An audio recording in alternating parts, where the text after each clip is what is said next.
وما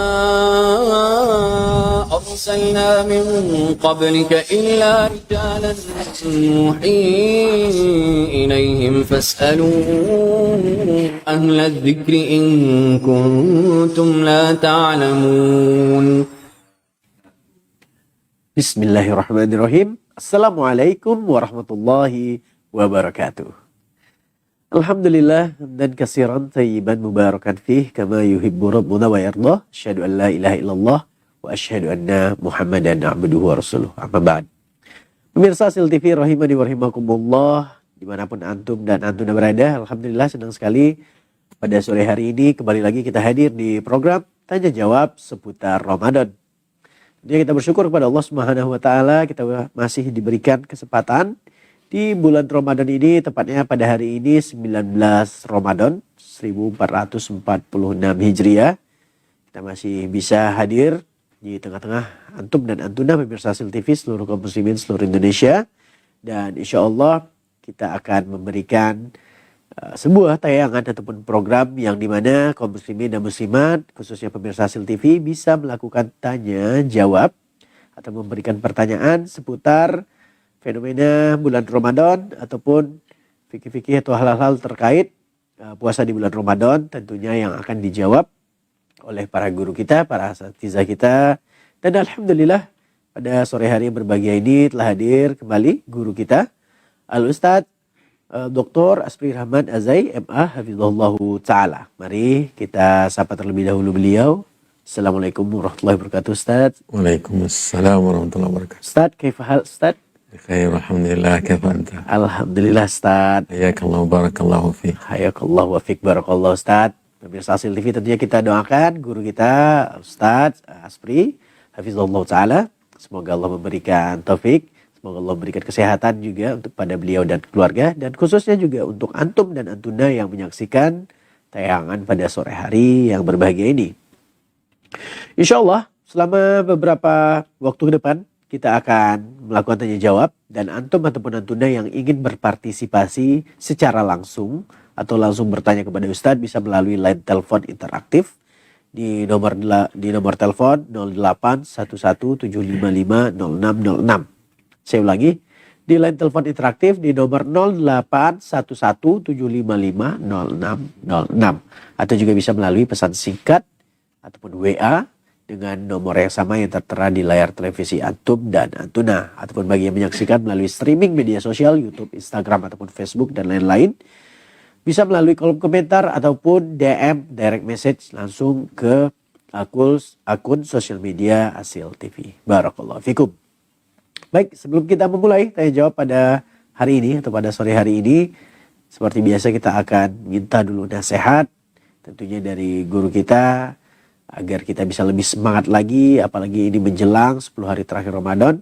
Maka kita perlu kembali murojaah, kita perlu lagi ilmu, kita perlu lagi nasihat-nasihat. Dan alhamdulillah sudah hadir guru kita di sini. Maka langsung saja sebagai muqaddimah perjumpaan kita, kita minta nasihat kepada Al-Ustadz Dr. Aspri Rahman Azai MA Hafizahullah Ta'ala. Tafadhol Ustadzana. Baik. Bismillahirrahmanirrahim. Alhamdulillah Rabbil Alamin.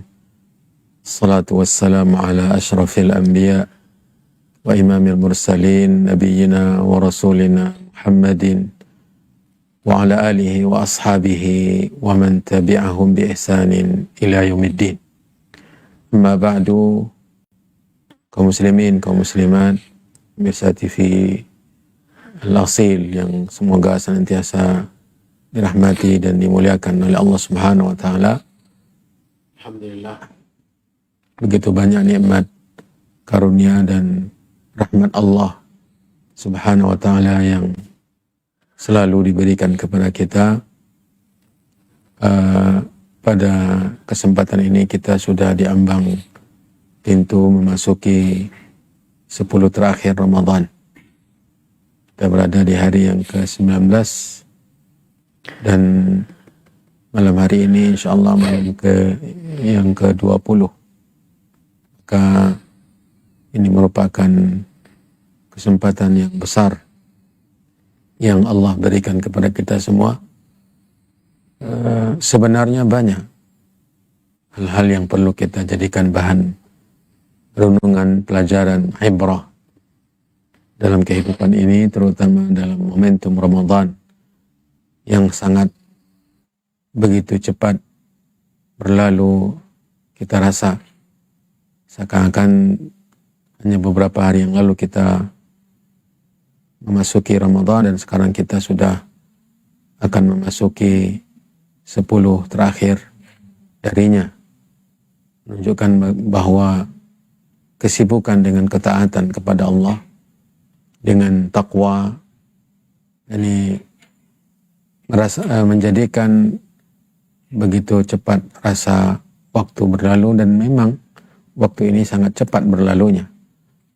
Maka yang pertama yang bisa kita jadikan sebagai nasihat adalah dengan apa kita persiapkan diri kita untuk menyambut 10 terakhir Ramadan ini.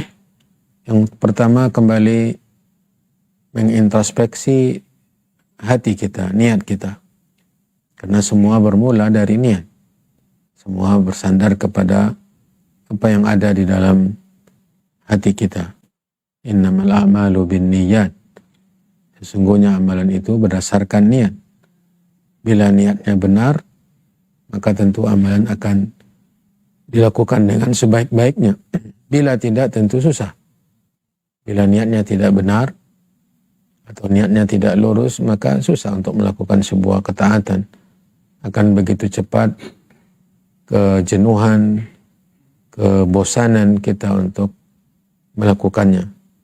Maka kembali introspeksi, periksa niat kita, muraqabatullah, memohon kepada Allah Subhanahu wa taala. Ini yang kedua, memohon kepada Allah Subhanahu wa taala menerima apa yang telah kita lakukan di hari-hari yang telah berlalu, di bulan yang penuh berkah ini. Karena yang menjadi standar, yang menjadi kunci dari amalan kita yang diterima oleh Allah. Bukan yang kita kerjakan, yang diterima dari yang kita kerjakan, yang kita lakukan dari ibadah-ibadah, itulah yang menjadi penyebab kita meraih rahmat dan ampunan Allah Subhanahu wa taala, mendapatkan surga Allah Jalla fi'ula. Maka memohon selalu agar ibadah kita diterima oleh Allah. Setelah kita berupaya melakukan sebab-sebab diterimanya amalan. Ikhlas karena Allah, beribadah kepada Allah Subhanahu wa taala semata-mata, menjauhi syirik. Kemudian melakukan ibadah sesuai dengan tuntunan Rasulullah sallallahu alaihi wasallam. Jadi yang kedua adalah perbanyak doa, harapan, permohonan agar yang telah kita lakukan dari ibadah di bulan yang penuh berkah ini menjadi amalan atau ibadah yang makbulah. Kemudian yang ketiga, masih dalam berdoa tetapi permohonan untuk diberi kesempatan oleh Allah untuk melanjutkan ibadah perjuangan kita dengan ketaatan di 10 terakhir Ramadan ini. Karena 10 terakhir Ramadan atau 10 malam terakhir Ramadan adalah malam-malam yang termulia selama 1 tahun. Para ulama merincikan perselisihannya. Ada sebagian para ulama yang merincikan pada perselisihan para ulama tentang mana yang lebih utama 10 awal Zulhijjah dengan 10 terakhir Ramadan. Yang merincikan yang saya maksud adalah bila malam hari, maka yang paling mulia adalah 10 terakhir Ramadan. Bila dimaksud siang, maka yang paling mulia adalah 10 awal Dzulhijjah. Maka mari kita persiapkan diri untuk berlomba di malam-malam 10 terakhir Ramadan. Yang keempat, saudara-saudara yang dirahmati dan dimuliakan oleh Allah, meniru apa yang dilakukan oleh Nabi SAW. Sebagaimana yang dituturkan oleh ibunda kita Aisyah Ummul Mukminin radhiyallahu taala anha wa ardhaha, adalah Rasulullah SAW idza dakhala al-ashru shadda mi'zarahu wa ahya lailahu wa ayqadha ahlah. Bila masuk 10 terakhir Ramadan, Nabi kita tercinta Nabi Muhammad SAW menghidupkan malamnya, maksud menghidupkan malam ini memang khilaf para ulama, tetapi intinya sebagian besar dari malam harus kita isi dengan ketaatan. Kita lakukan berbagai macam amal saleh, yaitu dengan qiyam. Ada yang mengatakan justru sepanjang malam tanpa tidur sepicing pun dilakukan oleh Rasulullah SAW. Kemudian amalan berikutnya yang kelima adalah menggabungkan atau menyertakan bersama kita keluarga kita. Kalau sebelum-sebelumnya mungkin tidak terlalu menyertakan mereka untuk melakukan qiyam, di 10 terakhir sertakan mereka, bangunkan istri, bangunkan anak-anak kita, ikut bersama menghidupkan 10 malam terakhir dengan qiyamul lail, sebagaimana dilakukan oleh Nabi SAW.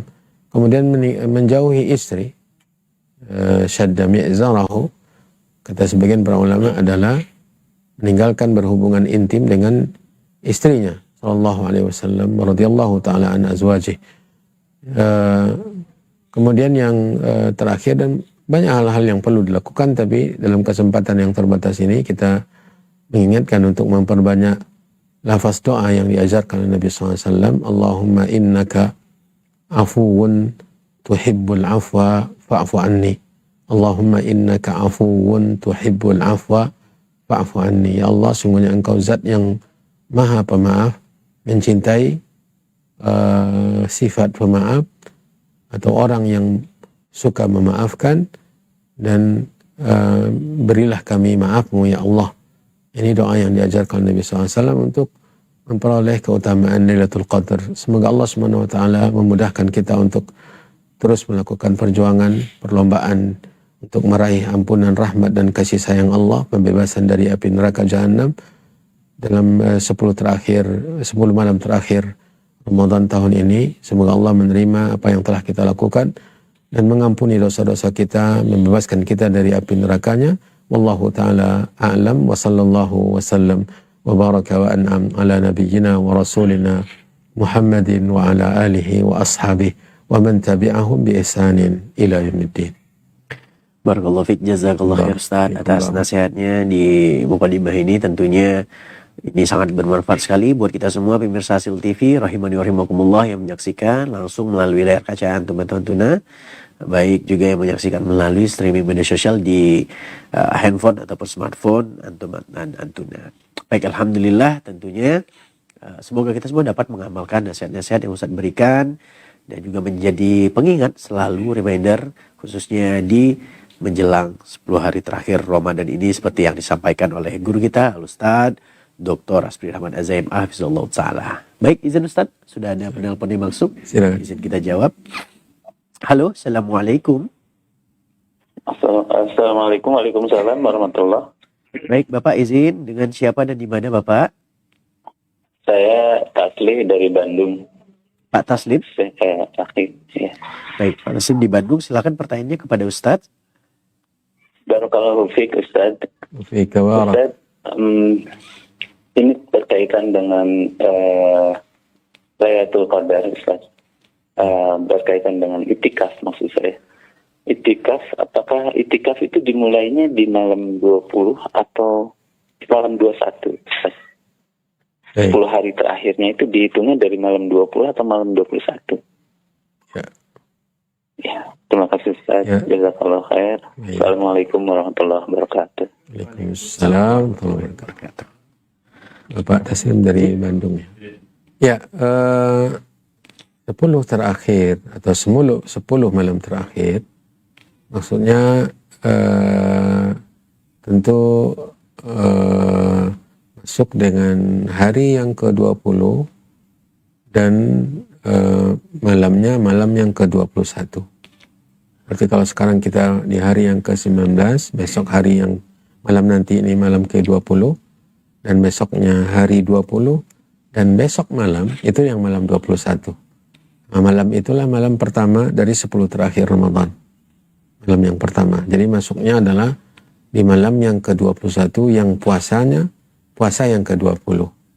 Puasa yang ke-20 dan malamnya adalah malam yang ke-21. Kalau sekarang, tahun sekarang ini kita di negeri kita ini, bila menurut keputusan pemerintah berarti hari ini kita berada di hari yang ke-19 dan malam nanti adalah malam yang ke-20.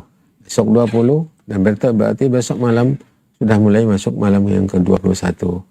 Kemudian bila pertanyaannya adalah tentang i'tikaf, memang khilaf para ulama tentang kapan masuknya seseorang ke tempat i'tikaf atau ke masjid yang dia jadikan sebagai tempat i'tikafnya. Apakah di malam yang ke-21-nya atau di hari yang ke-21-nya setelah subuh. Wallahu ta'ala alam, yang sebatas pengetahuan saya setelah menelitinya, yang rajih adalah malam yang ke-21. Itu malam harinya, itu besok malam dia sudah mulai masuk ke tempat i'tikafnya. Adapun besok paginya di hari yang ke-21, sebagaimana dijadikan dalil oleh sebagian para ulama bahwa Nabi masuk ke tempat i'tikafnya di subuh, setelah subuh di hari yang ke-21, maksudnya adalah tempat yang dikhususkan untuk Nabi SAW. Adapun niat masuk i'tikafnya ke rumah Allah itu di malam yang ke-21. Ini yang kita pilih dari perbedaan pendapat para ulama tentang kapan masuk i'tikaf, itu di malam yang ke-21. Bagi yang berniat i'tikaf 10 terakhir Ramadan tahun ini, berarti besok dia sebelum maghrib sudah masuk ke tempat i'tikafnya atau ke masjid yang dijadikan tempat i'tikafnya. Wabillahi taufik. Jazakallah khair Ustaz, barakallahu fiik. Waalaikumsalam. Alhamdulillah, semoga jawabannya menjawab pertanyaan dari saudara kita tadi dari Bandung yang sudah bertanya, dan tentunya juga buat semua kita pemirsa Sil TV yang mendengarkan mendapatkan faedah dan bisa diamalkan. Barakallahu fiik. Izin Ustaz, masih ada satu penelpon lagi, kita akan coba jawab. Halo, assalamualaikum. Waalaikumsalam warahmatullahi. Ya Bapak, dengan Bapak siapa dan di mana Bapak? Pak Rahmat di Sumbar. Masya Allah Bapak Rahmat ya, semoga Allah melindungi Bapak dan keluarga ya, amin. Baik, silakan Bapak pertanyaannya kepada Ustadz. Ya, salam Ustaz. Ya, waalaikumsalam. Silakan. Pertanyaan saya Ustaz, bagaimana salat kita itu bermakmum di pada Pak Imam yang melakukan bid'ah dan kesyirikan?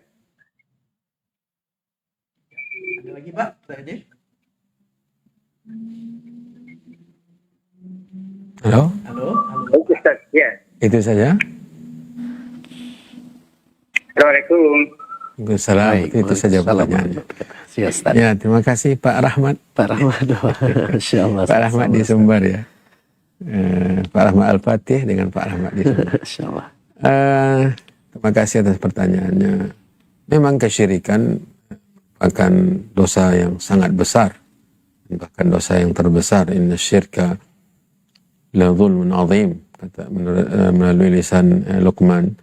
Allah SWT menegaskan tentang syirik merupakan dosa dan kezaliman yang terbesar. Bahayanya luar biasa, mengeluarkan dari Islam.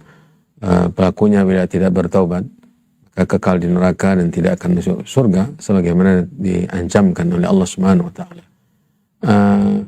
Penilaian bahwa sebuah amalan itu syirik tentu juga dengan ilmu. Karena syirik itu yang terbagi dua, ada syirik besar, ada syirik kecil. Adapun syirik besar adalah memberikan ibadah kepada selain Allah SWT atau mengibadati selain Allah Jalla wa'ala, beribadah kepada Allah dan bersamaan dengan itu mengibadati selain Allah, seperti berdoa kepada selain Allah, bernazar, istighatha, isti'adha, isti'ana, ibadah-ibadah yang seharusnya untuk Allah kemudian diberikan kepada selain Allah SWT. Sarful ibadati li ghairillah, memberikan ibadah kepada selain Allah, itu syirik akbar. Ini bila seorang muslim melakukannya, maka dia telah melakukan perbuatan syirik besar yang luar biasa. Bila kasusnya adalah seorang imam melakukan hal demikian, maka tentu dia telah melakukan syirik besar. Harus diperingatkan, harus dinasihati, harus diberikan ancaman. disampaikan kepadanya bahwa itu adalah sebuah syirik besar, yaitu perbuatan yang mengeluarkan dari Islam, sehingga dia bisa keluar dari dosa tersebut, dari ancaman dan bahayanya. Tegakkan nasihat menasihati sama kaum muslimin. Dakwah harus tegakkan, terutama dakwah tauhid. Ya. Bila ada seorang imam yang melakukan salah satu dari syirik besar, walaupun si Bapak Rahmat yang tadi bertanya tidak menyebutkan contohnya, makanya perlu dipertegas ya, karena tidaklah sesuatu yang dianggap syirik besar syirik. Jadi, tetapi secara kaidahnya, bila seseorang melakukan syirik besar keluar dari Islam, maka sholatnya tidak diterima. Kalau sholatnya tidak diterima, sebelum bertaubat kepada Allah Subhanahu Wa Taala, tentu statusnya sebagai imam juga tidak sah. Statusnya sebagai imam tidak sah. Cuma apakah ini yang akan menjadi jawaban pertanyaan Pak Rahmat tadi, sementara kita tidak tahu apa yang dilakukan oleh imam yang dimaksud oleh Pak Rahmat tadi. Tapi secara kaidah seperti tadi, ya, tetapi tetap ditegakkan dakwah, ditegakkan nasihat menasihati, ya, dakwah yang mulia, yaitu mengajak kaum muslimin untuk mentauhidkan Allah dan menjauhi perbuatan syirik. Wallahu taala alam. Atas jawabannya untuk pertanyaan tadi kepada Bapak Rahmat di Sumbar. Semoga menjawab pertanyaannya Pak, dan semoga dapat diamalkan bagi kita semua yang mendengarkan. Izin Ustaz, masih ada satu penelpon lagi Ustaz. Baik, kita sapa. Saya sudah masuk. Halo, Assalamualaikum. Halo, Assalamualaikum. Halo Bapak, mungkin bisa dijarakkan dengan televisinya. Ya, Bapak mohon untuk dijarakkan dengan televisinya, Bapak. Dari hamba Allah dari Solo Selatan. Baik, Bapak mohon untuk dijarakkan dari jaraknya di televisi, Bapak. Ya. Ya. Mau tanya kepada Abah Ustaz. Silakan. Ya, silakan Pak.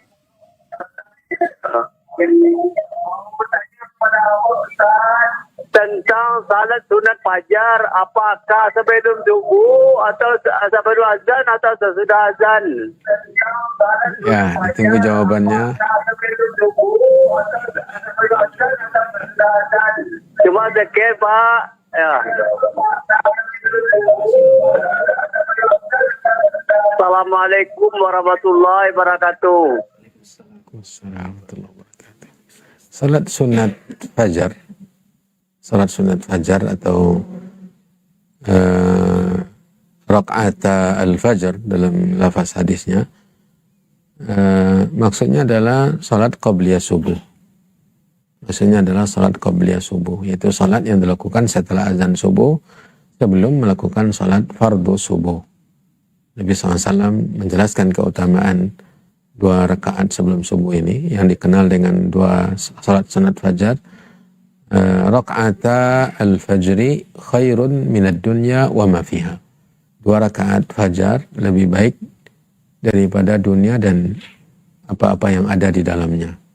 Menunjukkan kemuliaan 2 rakaat tersebut. Maksudnya adalah salat qabliyah subuh yang dilakukan tentunya setelah dikumandangkan azan subuh dan sebelum melakukan salat fardu subuh. Wabillahi taufiq. Baik, jazakallah khair Ustaz atas jawabannya. Insyaallah semoga Bapak tadi yang sudah bertanya mendengarkan, dan bagi kita semua dan khususnya pemirsa Sil TV semoga bisa mengambil faedah dan kita juga bisa mengamalkannya. Masya Allah. Baik, sambil menunggu penelpon yang akan masuk masih di nomor yang sama di 081175500606. Ya, di 081175500606. Dan kepada pemirsa Sil TV, rahimani wa rahimakumullah, yang menelpon ataupun melakukan telepon interaktif untuk bisa fokus ke suara melalui telepon, bukan melalui siaran televisi antum atau antuna. Baik, Ustadz, izin Ustadz, saya bacakan pertanyaan yang sudah masuk. Assalamualaikum warahmatullahi wabarakatuh, Ustadz. Waalaikumsalam warahmatullahi. Saya Arif dari Jember, mau bertanya, apakah kita berpuasa pada hari Arafah digabung dengan mengkodok puasa Ramadan itu, apakah diperbolehkan? Mohon jawabannya. Terima kasih. Wassalamualaikum warahmatullahi wabarakatuh. Waalaikumsalam warahmatullahi wabarakatuh. Tidak diragukan lagi bahwa puasa hari Arafah adalah puasa yang mulia. Nabi SAW menjelaskan tentang keutamaan puasa di hari Arafah di tanggal 9 Zulhijjah atau di hari wukufnya jemaah haji di Arafah. Beliau mengatakan ahtasibu 'ala Allah an yukaffara as-sanata allati qablaha was-sanata allati ba'daha. Saya berharap dengan puasa hari Arafah ini Allah mengampuni dosa satu tahun sebelum dan 1 tahun setelah. 2 tahun berturut-turut janji atau jaminan ampunan dosa untuk puasa hari Arafah ini. Kemudian permasalahan tentang menggabungkan antara ibadah ini pembahasan yang dikupas dengan detail oleh para ulama. Menggabungkan antara amalan yang fardu dengan niat amalan fardu dengan niat amalan yang sunnah atau sesama amalan yang sunnah. Ya, ini dijelaskan oleh para ulama. Tapi dalam terkait dengan pertanyaan ini, maka wallahu alam, utamanya antum ya Pak Arif di Jember mengkhususkan puasa di hari Arafah sebagai puasa Arafah, dan ada pun puasa qada Ramadan masih banyak hari-hari yang lain, sehingga puasa qada Ramadan adalah puasa fardu yang tentu sangat utama, melebihi amalan-amalan sunnah. Allah Subhanahu wa taala berfirman dalam hadis qudsi, "Wa ma taqarraba ilayya 'abdi bi syai'in ahabba ilayya mimma aftaradtuhu alaih." Tidaklah seorang hamba mendekatkan diri kepadaku dengan suatu amalan yang lebih aku cintai daripada amalan yang aku fardukan. Qada untuk puasa Ramadan fardu, dan ini sangat mulia, sangat utama. Maka khususkan waktunya, sementara hari Arafah karena 1 hari saja, khususkan pula ya, sehingga kita punya kesempatan untuk memperbanyak ketaatan daripada dengan satu amalan kita melakukan atau mengerjakan dengan niat yang lebih dari satu. Jadi ini nasihat saya, walaupun ini permasalahan yang diperselisihkan oleh para ulama. Wabillahi taufiq. Baik, barakallahu fiik Ustazuna, jazakallahu khair atas jawabannya. Baik, semoga menjawab pertanyaan saudara kita tadi sudah menelpon untuk memberikan ataupun mengirimkan pertanyaan melalui WA, yaitu Bapak Arif di Jember. Semoga menjawab dan dapat diamalkan oleh Bapak. Barakallahu fikum. Baik, sambil menunggu telepon yang masuk, izinkan Ustaz saya bacakan satu buah pertanyaan kembali. Ustaz, apakah boleh mengikat rambut yang panjang untuk pria saat sholat, Ustaz? Tafadhol, Ustaz. Pembahasan atau permasalahan menggulung rambut dan pakaian ini pembahasan yang dijelaskan oleh para ulama ya. Dalam hadis Nabi SAW melarang untuk melipat kain atau melipat pakaian ketika sholat, dan juga menggulung rambut. Alhasil, intinya bahwa bila dilepas, ini mungkin lebih selamat. Dilepas rambut yang panjang ketika sholat, begitu juga pakaian ketika sholat dilepas, ini keluar dari pembahasan atau permasalahan yang berselisih pendapat para ulama di dalamnya. Bila dilakukan juga, permasalahannya ujung-ujungnya adalah permasalahan yang makruh, tidak membatalkan sholat. Bahasan yang dimakruhkan hukumnya bila dilakukan menggulung rambut bagi laki-laki maupun perempuan, atau mengikatnya, menyanggulnya bagi perempuan, dan juga melipat kain ketika melakukan sholat. Inti atau ujung-ujung pembahasannya adalah pembahasan yang makruh. Andai pun dilakukan, maka tidak merupakan pembatal sholat, dan juga bukan merupakan pelanggaran yang besar, tetapi menjauhi tentu lebih utama. Wabillahi taufiq. Baik, Masya Allah, jazakallah khair. Ustaz, ini masih banyak, Ustaz. Kadang-kadang juga saya temukan di masjid, mungkin terutama mungkin teman-teman mahasiswa mungkin, Ustaz. Dan semoga ini sampai kepada teman-teman dan lain-lainnya, karena kalau di kampus-kampus itu masih banyak yang gondrong kan. Semoga jawaban Ustaz bisa menjadi ilmu yang bisa kita amalkan terus-menerus. Amin ya rabbal alamin. Baik, izin Ustaz, ada satu penelpon yang telah masuk dari pemirsa Hasil TV. Mari kita sapa terlebih dahulu. Halo, Assalamualaikum. Waalaikumsalam warahmatullahi. Baik, Bapak. Akhi, Anda bertanya lagi. Saya Ya, dengan Bapak dari siapa? Bandung. Taslih dari Bandung. Oh ya, masih, Masya Allah. Fadal Bapak. Barakallahu fiik Ustaz. Fiikum barak. Ustaz, ini mengenai mengikuti menjadi makmum dari salah satu yang percaya terhadap Allah itu ada di mana-mana. Apakah saya selaku makmum boleh mengikuti dia salat saya sah jika saya bermakmum kepada orang yang seperti itu? Ya. Mohon penjelasannya, Ustaz. Ya. Jazakallah khair. Assalamualaikum warahmatullahi wabarakatuh. Waalaikumsalam warahmatullahi wabarakatuh. Kembali Pak Taslih di Bandung. Ya, permasalahan apakah Allah Subhanahu wa taala di mana-mana atau lainnya, ini pembahasan yang sangat prinsip ya dalam agama kita. Allah Subhanahu wa taala menetapkan di dalam banyak ayat di dalam Al-Qur'an, bahkan dalam hadis juga sangat banyak, dan sangat banyak dalil-dalil yang lain ya, bahwa Allah Subhanahu wa taala berada di atas. Di antara nama Allah Al-Ali, yang maha tinggi, wa huwal qahiru fawqa ibadih, dia yang maha perkasa di bawah, di atas makhluknya. Di antara sifat Allah adalah mustawin ala arsyihi, istiwa di atas arasnya. Para ulama karena pembahasan ini sangat banyak dalilnya, mengumpulkan dalil-dalilnya di dalam karya mereka. Zahabi dalam kitabnya Al-Ulu lil Aliyyil Ghaffar mengumpulkan dalil-dalil yang sangat banyak yang diringkas oleh Syekh Al-Albani rahimahumullahu ta'ala. Banyak sekali dalil, bahkan bisa mencapai ribuan dalil bahwa Allah di atas makhluknya ya.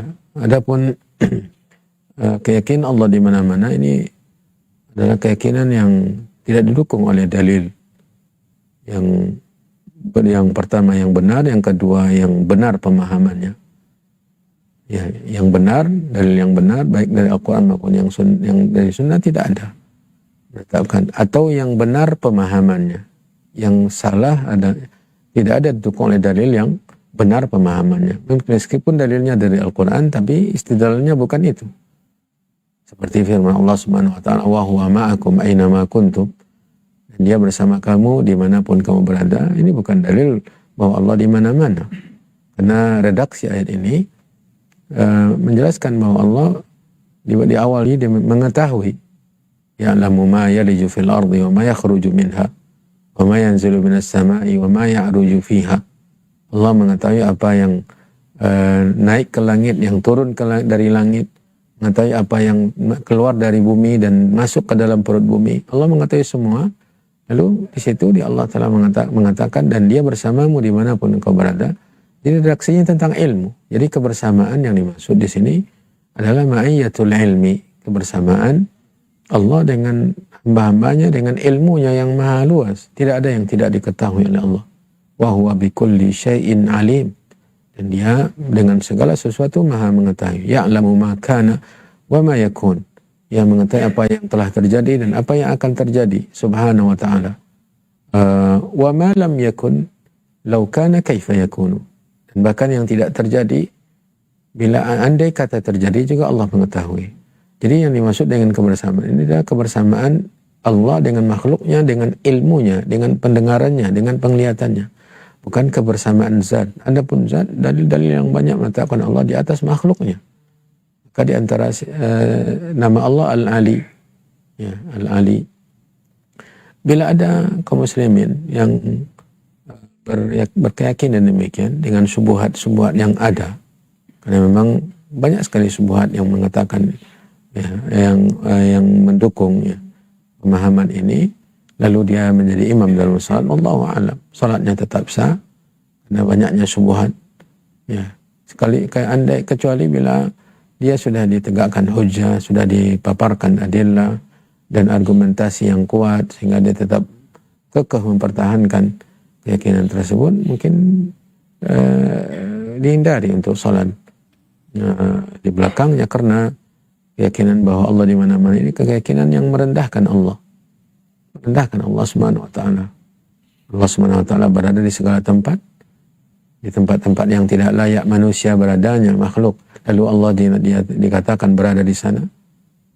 Ta'ala Allahu an hadhihi al-aqidah uluwan kabira wa billahi taufiq. Insyaallah, jazakallah khair Ustaz. Dan semoga ini menjawab pertanyaan bagi saudara kita tadi yang sudah bertanya dan kita semua yang juga mendengarkan. Walillahilhamd.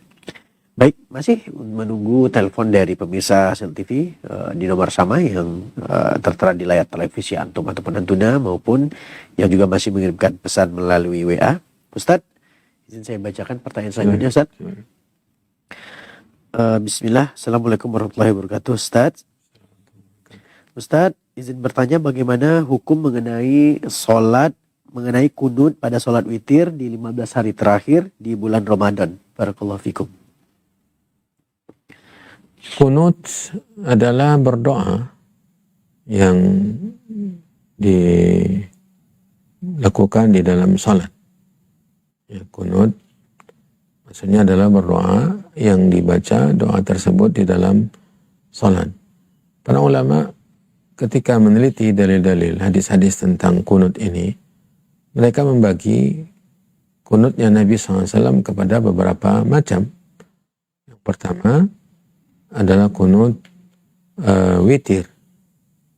Dan ini yang diriwayatkan dari cucu Nabi Hasan bin Ali radhiyallahu taala anhuma, bahwa Nabi SAW mengajarkan kepadanya doa kunut. Yang dimaksud dengannya adalah doa kunut witir.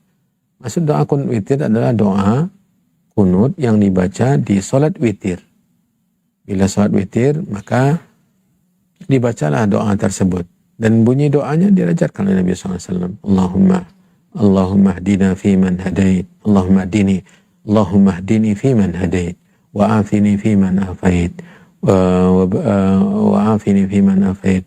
Wa tawallani fi man tawallait. Wa barik li fi ma atait. Wa kini syarra ma qadait. Fa innaka taqdi wa la yuqda alaik.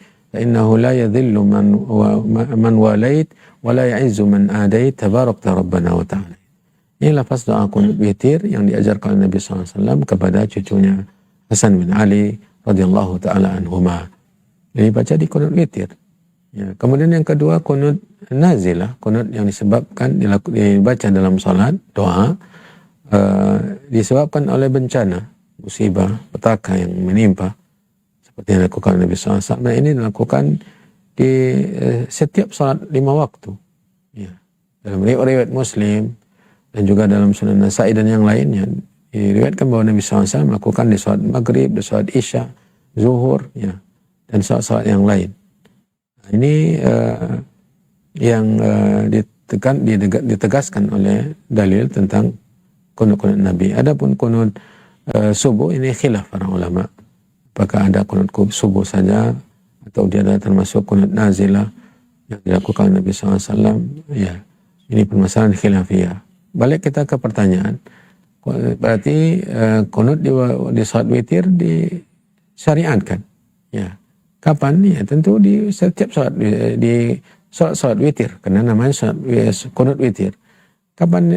Apakah di awal Ramadan atau hanya di akhir Ramadan? Terserah. Boleh dilakukan olehnya di salat witir di awal Ramadan sekali-sekali, begitu juga di pertengahan Ramadan. Bila di 10 terakhir dibacakan juga doa kunut juga tidak mengapa, karena memang ada dasarnya melakukan kunut witir ini dari Nabi SAW. Wabillahi taufiq. Baik, jazakallah khair Ustaz. Barakallahu fikum. Fikum. Pemirsa Hasil TV, seperti yang sudah disampaikan Ustaz, semoga menjawab pertanyaan antum atau penonton yang sudah mengirimkan pertanyaan melalui WA kami. Alhamdulillah kita sudah terhubung dengan salah satu penelpon kembali. Ustaz, izin Ustaz. Silakan. Halo, Assalamualaikum warahmatullahi wabarakatuh. Waalaikumsalam. Baik, izin Bapak dengan siapa dan di mana? Di Bukit Tinggi, Pak. Bapak.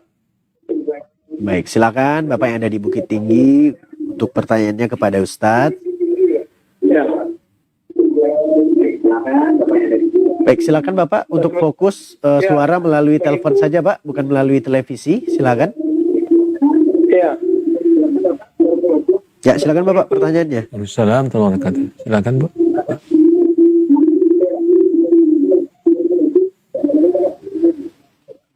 Halo. Ya. Ya, Bapak mohon dengarkan suara melalui telepon saja, Bapak, bukan melalui televisinya. Oh ya ya. Ya, silakan Bapak langsung pertanyaannya. Ya. Ya ya. Assalamualaikum. Salam. Ya. Pak, ya. Assalamualaikum Ustaz. Assalamualaikum warahmatullahi wabarakatuh. Langsung saja pertanyaannya, Pak. Ya, nanya Ustaz. Ya. Ya. Menanya ini Ustaz nih. Bagaimana kalau yang tinggal wajib terlalu Ustaz? Gimana?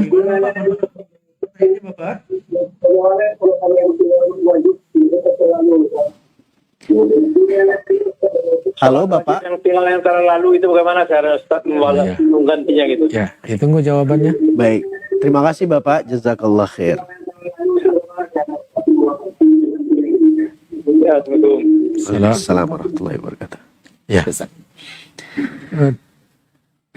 Setiap Muslim mengetahui tentang hukum salat 5 waktu, bahwa dia salah satu dari rukun Islam, bahkan rukun Islam yang kedua yang terpenting, melakukan salat 5 waktu sehari semalam, dan dia adalah fardu wajib.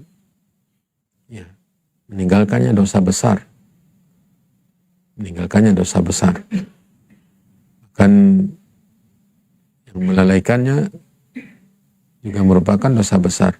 Ancaman orang yang melalaikan, menunda-nunda sampai hampir berakhir waktunya, lalu ketika sudah hampir berakhir lalu sholat dengan bergesa-gesa seperti ayam, ini dosa dan sifat orang-orang munafikin. Wailul lil musallin alladzina hum an salatihim sahun. Maka wail bagi orang yang salat, yang melalaikan salat, itu tidak melakukan salat di waktunya dan melalaikan sampai keluar waktunya. Sampai segitunya status atau kedudukan salat 5 waktu dalam agama kita. Apalagi meninggalkan salat, dosa besar.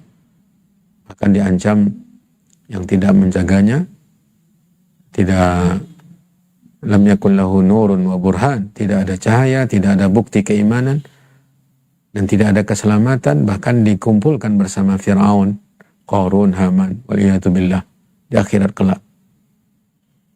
Ma salakakum fi saqar? Qalu lam nakum minal musallin. Kenapa kalian dimasukkan ke neraka Saqar? Ini pertanyaan ditujukan kepada orang kafir.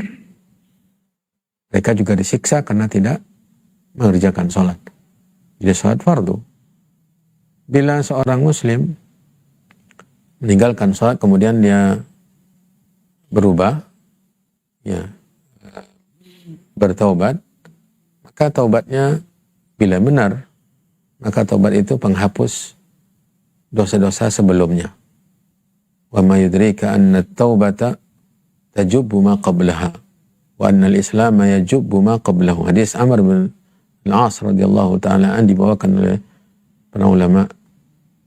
Tidakkah engkau tahu bahwa taubat menghapus apa-apa sebelumnya dari dosa, Islam menghapus apa-apa sebelumnya dari kesalahan. Jadi bila dia benar-benar bertobat dari meninggalkan sholat, lalu dia jaga sholatnya setelah dia bertobat tersebut, maka semoga Allah mengampuni dosa-dosanya karena tobat menghapus dosa. At-taibu minadz-dzambi kaman la dzambalah. Orang yang bertobat dari dosa seperti orang yang tidak berbuat dosa. Habis semuanya. Bahkan dalam Al-Quran Allah mengabarkan, menyampaikan kabar gembira bahwa orang yang bertobat ditukar dosa-dosanya, kesalahan-kesalahan itu menjadi kebaikan. Faulaika yubaddilullahu sayyi'atihim hasanat. Mereka yang bertobat dan beriman dan memperbaiki diri, illa man taba wa amana wa amila amalan salihan. Tobat, beriman dan beramal saleh setelahnya, maka kesalahan yang telah dilakukan sebelumnya dirubah oleh Allah. Bukan hanya sekedar dihapus dosanya, kesalahan itu dirubah menjadi kebaikan. Ini luar biasa. Allah Maha Pengampun, Maha Penyayang kepada hamba-hambanya.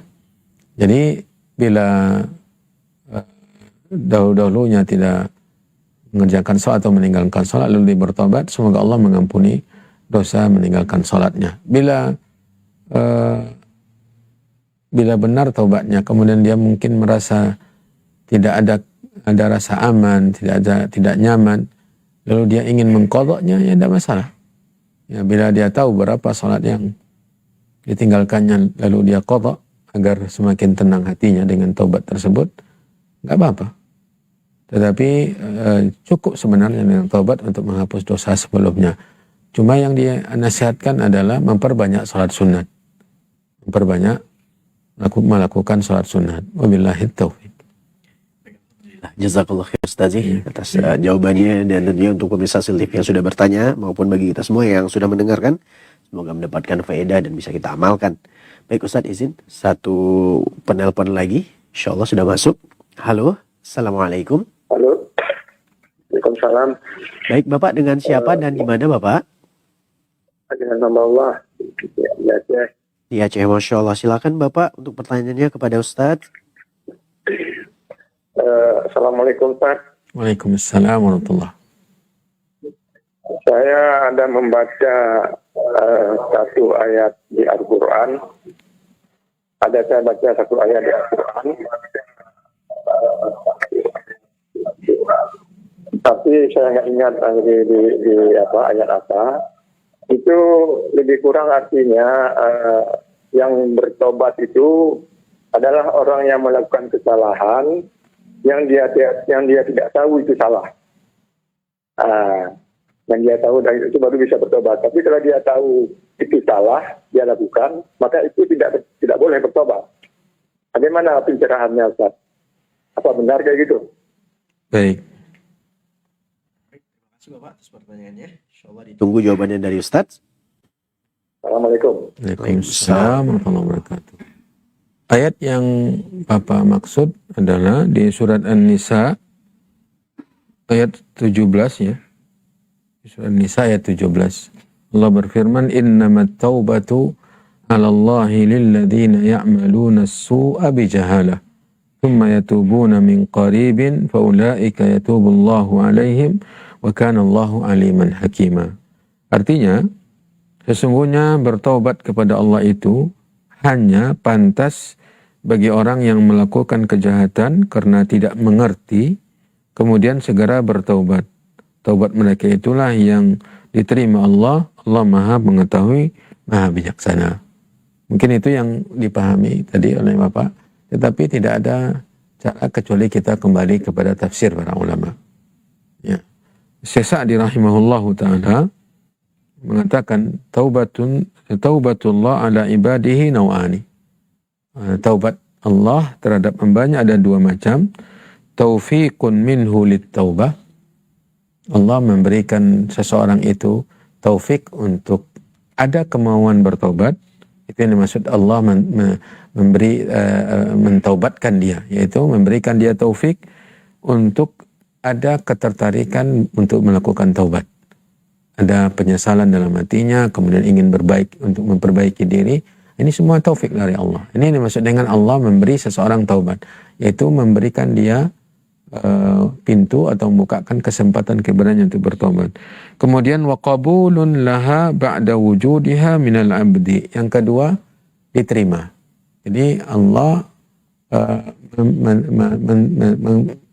memberikan taubat kepada seseorang dengan dua macam. Yang pertama, memberikan taufik agar dia menyesali dosanya, kemudian meninggalkannya, dan bertekad untuk tidak mengulangi, kemudian menerima taubat. Ini yang pertama. Yang kedua, tentang kata bijahalah yang ada dalam ayat. Sungguhnya taubat di atas Allah adalah bagi orang yang melakukan perbuatan kesalahan dengan kebodohan. Kata Syekh Sa'di, ay jahalatun minhu bi'aqibatiha wa ijabiha li sakhatillahi wa iqabih. Yaitu ketidaktahuan dari pelaku dosa ini tentang dampak atau akibat dari dosa tersebut, dan mestinya dia menerima murka Allah karena melakukan dosa tersebut. Ya. Wa jahlun minhu binadharillah. Maksud juga bodoh, yaitu ketika dia tidak tahu bahwa saat dia berdosa Allah melihatnya. Allah melihatnya binadharillah wa muraqabatihi lahu. Dia tidak tahu ketika dia berdosa bahwa Allah mengawasinya. Ini juga termasuk jahalah. Ya, jahalah. Jadi bukan maksud jahalah ini tidak tahu hukum semata-mata. Ya. Kalau orang yang sudah tahu hukumnya bahwa itu misalnya dosa, lalu dia tetap melakukan, tidak pantas bertaubat atau tidak diterima taubatnya oleh Allah, bukan itu maksudnya. Maksudnya tadi yang pertama adalah tidak tahu atau bodoh terhadap akibat dari dosa tersebut. Dia tahu hukumnya adalah dosa, tapi dia tidak tahu akibatnya atau dampak dari hukuman yang akan diterima nanti di sisi Allah. Atau ketika dia berdosa, dia bodoh, tidak tahu tentang bahwa Allah saat itu melihatnya, mengawasinya. Wa jahlin minhu bima ta'ulu ilaihi min naqsil iman wa au i'damihi. Dan juga kebodohan yang dimaksud adalah ketika dia tidak tahu bahwa dengan dosa itu akan berkurang imannya, akan turun tingkat keimanannya, bahkan bisa jadi berkurangnya sangat drastis ya. Karena sebagian dosa membuat iman itu tidak tersisa kecuali sedikit. Ya, begitu besar pengaruhnya untuk mengurangi derajat iman atau keimanan di dalam dada. Ini yang dimaksud dengan kebodohan. Bukan kebodohan itu dalam ayat ini maksudnya adalah orang tidak tahu hukumnya. Misalnya dia tidak tahu bahwa itu adalah dosa, lalu dia kerjakan, ketika bertobat diterima tobatnya. Ketika orang melakukan dosa dan dia tahu hukumnya, ketika bertobat tidak diterima tobatnya. Bukan itu maksudnya. Karena semua yang bertobat, bila dia benar tobatnya, Allah terima tobatnya. Allah mengatakan dalam ayat lain, Qul di surah Az-Zumar, Qul ya ibadiyalladzina asrafu ala anfusihim la taqnatu min rahmatillah. Katakan, wahai hamba-hambaku yang telah melampaui batas menzalimi dirinya dengan dosa, asrafu ala anfusihim, jangan kalian berputus asa dari mendapatkan ampunan Allah. Innallaha yaghfirudz dzunuba jami'a. Innallaha yaghfirudz dzunuba jami'a. Sesungguhnya Allah mengampuni dosa semua. Bila seseorang itu bertobat, Allah akan memberinya taubat, menerima taubatnya. Man taba taballahu alaihi. Siapa yang bertobat, maka Allah akan terima taubatnya. Bahkan Allah bergembira dengan taubat seseorang. Ini bukan ada pengecualian yang Allah bergembira dengan taubat seseorang jika dia tidak tahu hukumnya. Tidak, siapapun. Yang tahu hukumnya dia berdosa, yang tidak tahu hukumnya dia berdosa, lalu dia bertobat, semua sama di mata Allah Subhanahu wa taala. Jadi maksud dari kebodohan tadi bukan tidak tahu hukum dosa yang dilakukannya, lalu diterima taubatnya bila dia bertobat. Yang tahu hukumnya, lalu ketika bertobat tidak diterima oleh Allah, bukan taubat yang benar, bukan. Maksudnya tadi adalah telah dijelaskan dari tafsir As-Sa'di rahimahullahu ta'ala, yaitu tidak tahu dampak dari dosa tersebut, hukuman dari dosa, tidak tahu saat dia berdosa bahwa Allah mengawasinya. Makanya kata para ulama, setiap pelaku dosa ketika dia berdosa sebenarnya dia bodoh. Kenapa dia bodoh? Karena dia tidak tahu bahwa dia telah menjerumuskan dirinya kepada murka Allah. Telah meletakkan dirinya di tempat yang kotor, di mana Allah murka. Dia tidak tahu bahwa dia saat itu melakukan dosa pelanggaran yang Allah Maha melihatnya. Nah, ini yang dimaksud dengan bodoh di sini. Makanya kata para ulama, setiap pelaku dosa pada hakikatnya dia bodoh walau sealim-alimnya. Walau sealim-alimnya tentang hukum-hukum agama. Tapi ketika berdosa dia bodoh dia. Kenapa bodoh? Karena dia telah menjerumuskan dirinya kepada sesuatu yang membuat dia dimurkai oleh Allah, mendapatkan ancaman hukuman. Dan dia tidak tahu saat itu Allah melihatnya. Ya, jadi ini yang dimaksud dengan kebodohan, bukan bodoh tidak tahu hukum sebagaimana yang mungkin dipahami oleh Bapak tadi. Wabillahi taufik.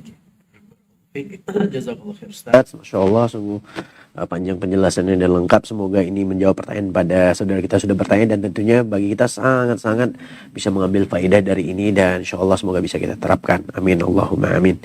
Baik, itu Ustaz, satu pertanyaan terakhir di ujung sesi kita pada hari ini Ustaz. Silakan. Sebelum Ustaz closing. Satu pertanyaan. Assalamualaikum Ustaz. Waalaikumsalam warahmatullahi. Ustaz, apa hukumnya menambah sholat malam lagi setelah sholat tarawih dan sholat witir berjamaah? Dan apa hukumnya jika melebihi dari 11 rakaat? Apakah ada dalilnya? Dan mana yang lebih utama kita lakukan di masa sekarang? Jazakallah khair. Yang paling utama tentunya yang meniru dan mencontoh meneladani Nabi SAW. Ya. Ini ibadah yang paling mulia, yang paling utama adalah ibadah yang sesuai dengan yang dilakukan oleh Nabi SAW. Karena ini amalan yang disyariatkan. Dan Nabi SAW salat di malam-malam hari, terutama di bulan Ramadan, 11 rakaat, dan ada kalanya 13 rakaat. Kadang-kadang witir Nabi berbeda-beda. Ya. Kadang dia witir 7 rakaat dengan 1 salam, 9 rakaat dengan 1 salam, 11 rakaat dengan 1 salam, 13 rakaat bahkan dengan 1 salam. Sebagaimana dijelaskan dalam Sunan Nasa'i. Intinya Nabi SAW melakukan salat malam ini bervariasi. Terkait dengan yang 11 rakaat, Aisyah radhiyallahu ta'ala anha ketika mengeluarkan statement ini, dia menceritakan bagaimana panjangnya bacaan Nabi. Ya. Indahnya sholat Nabi yang 11 rakaat itu. Per rakaatnya, bahkan dalam sebagian, dalam hadis Hudzaifah, beliau membaca dalam satu rakaat itu 662 ayat. Al-Baqarah, An-Nisa, Ali Imran, 662 ayat. Dan setiap ada ayat rahmat, dia berhenti, kemudian dia minta rahmat Allah, memohon kepada Allah rahmatnya. Ketika ada ayat azab, dia berhenti meminta perlindungan dari Allah dari azab tersebut. Kan bertambah durasinya. Dengan berhenti tadi bertambah durasi. Dan bacaannya berhenti setiap penghujung ayat. Tidak ada dia baca cepat-cepat. Ya, Sallallahu Alaihi Wasallam. Jadi itu yang paling indah, yang paling sempurna. Tetapi Nabi SAW kan dia sangat penyayang kepada umatnya dan tidak mau memberatkan umatnya.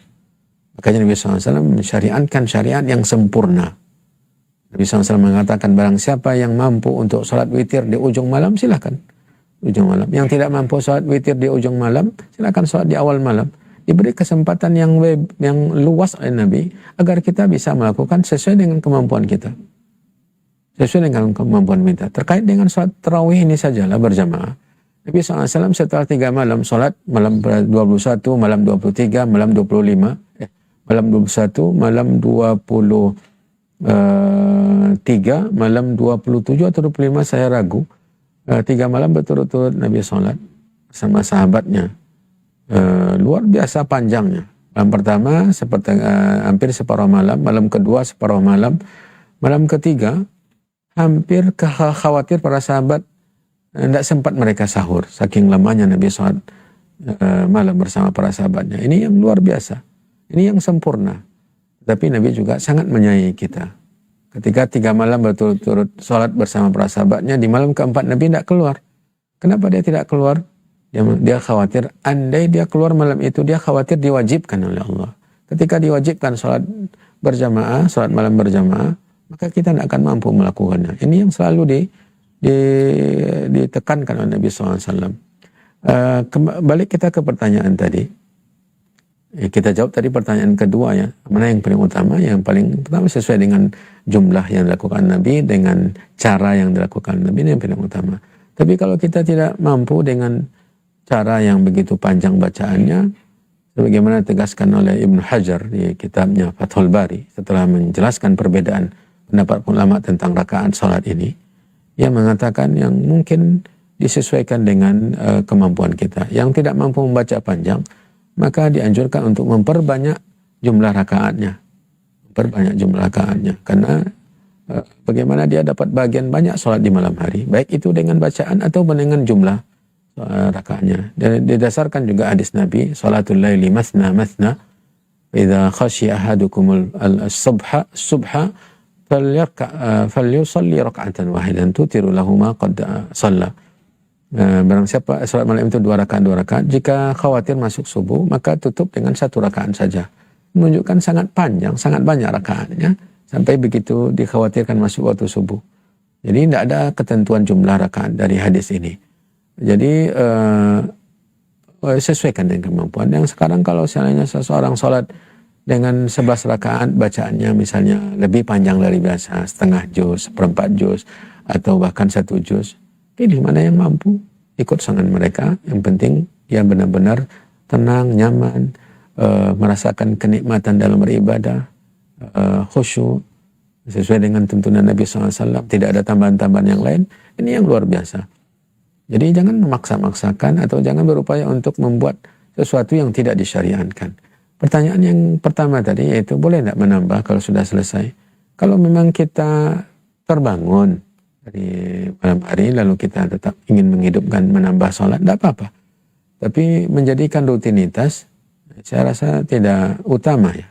Karena Nabi SAW mengatakan man qama ma'al imami hatta yansarifa kutiba lahu qiyamul laila. Siapa yang sholat berjamaah bersama imam sampai selesai imamnya, maka dia sudah mendapatkan pahala sholat semalam suntuk. Ya, sudah selesai. Kalau memang bangun tengah malam, isi dengan baca Al-Quran, dengan doa. Ya, dengan doa. Kalaupun tidak disengaja dan tidak merutinkan, menganggap itu sebuah kesempurnaan, nggak apa-apa.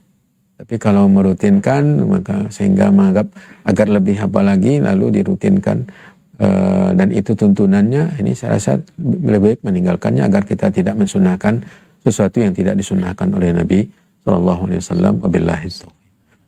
Baik, barakallahu fiik, jazakallahu khair Ustazuna. Alhamdulillah, itulah dengan jawaban dari Ustadz untuk pertanyaan terakhir di akhir sesi kita kali ini. Tentunya kita mengucapkan jazakumullah khair kepada pemirsa Sil TV, dan terutama kita mengucapkan jazakumullah khair kepada Ustadz. Ya. Alhamdulillah yang sudah menyempatkan waktu untuk hadir dan memberikan ilmu pada kita di sore hari berbahagia ini, tentunya dengan taufik Allah Subhanahu wa taala. Semoga apa yang Ustadz sampaikan, apa yang Ustadz berikan ilmu faidah bisa kita ingat dan kita amalkan yang paling penting, dan semoga 10 hari terakhir Ramadan ini kita juga bisa lebih maksimal, dan kita berdoa semoga kita mendapatkan malam Lailatul Qadar. Amin ya rabbal alamin. Jazakumullah khair pemirsa Sil TV. Mungkin Ustaz ada penyampaian terakhir yang mau disampaikan? Ya, tentu sama dengan yang tadi, mengingatkan kembali untuk menanamkan dalam hati keinginan yang keras untuk mendapatkan keutamaan Lailatul Qadar, tentu dengan perjuangan, bukan dengan bersantai-santai, bukan dengan berleha-leha. Nabi SAW betul-betul mengistimewakan, meningkatkan perjuangannya, meningkatkan usahanya untuk memperoleh. Kalau Nabi begitu, itu kita harus bagaimana? Apakah kita bersantai-santai agar dapat?